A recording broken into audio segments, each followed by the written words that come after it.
How to add printer and scanner in Windows 11. So in this video tutorial I'm going to show you how you can connect device like printer and other device, okay, to the Windows 11. So let's start with the video, guys. Before we start, I request you, if you like this video, hit the like button, subscribe my channel, and don't forget comments below. Okay, so let me start the video. Okay, so first just open window and we need to go in setting. Okay, here you can just right click on this start button or simply type here in search bar settings. Okay, just click on settings, then setting will be open. Now here the setting we got,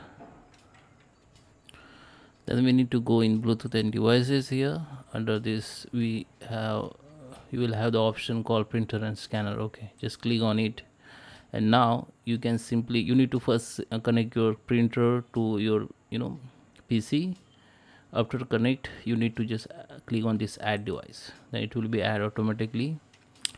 If you're all going well, it will be add automatically, but if it is not connected, then you need to connect manually. Just click on add manually, and from here you can see there is a option that you can use to connect your device. Like if this is a wireless device, you can choose this one. If you want to add printer using the IP address or host name, you can add by this, or you can add local printer, network printer. With manual setting you can go for it. And here you can see the another option, select share printed by name. If you have share printer, you can use the share printer link and just copy paste here. You can browse from here also, and you can,